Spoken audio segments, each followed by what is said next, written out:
that is C.Rowing, who we are going to engage. You're crossing over right now to the UK to tell us, C.Rowing, exactly what does this mean from where you sit and how you observe this particular incident. Charlie. Hi TV47, C.Rowing, European football reporter, happy to join you once again from the good old UK and ready to add a global perspective to an absolutely insane decision by the Confederation of African Football, or CAF if you will, to strip Senegal of their Africa Cup of Nations title and award it to Morocco.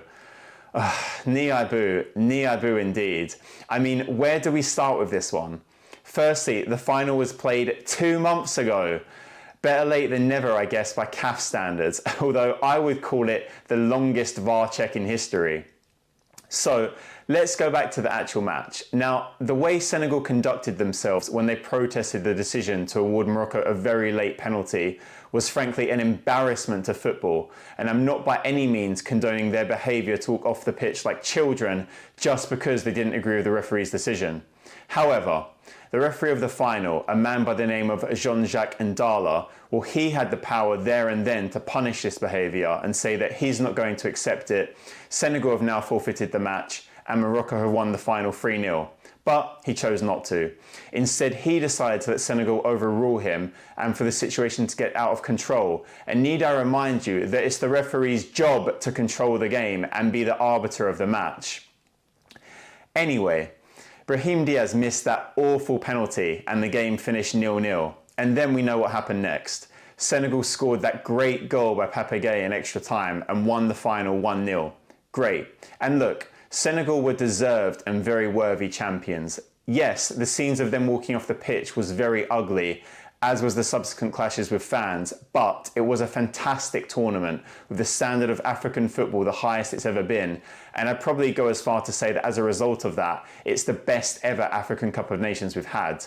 Well, now all of that is in the toilet because of this incompetent decision by CAF, and it's a terrible look for African football that undermines both the AFCON and CAF themselves, and honestly, I'm not sure what they were thinking with any of this.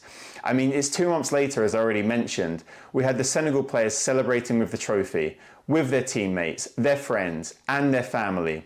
The Moroccan players will have understandably been gutted to lose the final. All of the players from both sides will have processed their emotions and be moving on with club football commitments, only to now have received an email saying, "Oh, by the way, just to let you know, you're now an African champion," in the case of Morocco, or "Terribly sorry, you're no longer an African champion," in the case of Senegal. It's ludicrous. And it's now opened up a whole can of worms for CAF, with Guinea appealing to have the 1976 trophy overturned. Also against Morocco, by the way, who themselves decided to walk off the pitch way back when in that game they were losing, only to come back and score and end up winning the trophy. I mean, considering that the statement that they released said that they want this outcome to contribute to the consistency and credibility of international competitions, particularly African football, well, it's only fair that they give that title back to Guinea now, right? I mean, why don't we go back now to 1986 and take the World Cup away from Argentina, who cheated with Maradona's hand of God, and award it to England? It's madness. Look, I maintain still that Senegal's behaviour in the final was appalling, but it should have been dealt with at that time, and the referee at that time, rightly or wrongly, believed that he did. I know that Senegal have now come out and said that they of course completely disagree with the decision, and I'm sure we can all relate to that. And they're also going to appeal to the Court of Arbitration for Sport. And I imagine that they will get their trophy back. But I believe that this process could take up to 6 months, by which time these players will have played in the World Cup in between. Well, maybe they can just hit recall on all of those emails. Again, it's just a real shame because the tournament was fantastic. It was a great advertisement for African football, but now I just fear that CAF has now gone and undone all of that good work.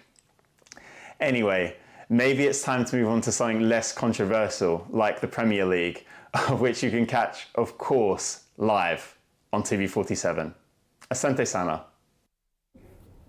Thank you very much, C.Rowing, coming to us, of course, one-on-one, all the way from the UK, sharing what he thinks about Senegal being stripped of the Africa Cup of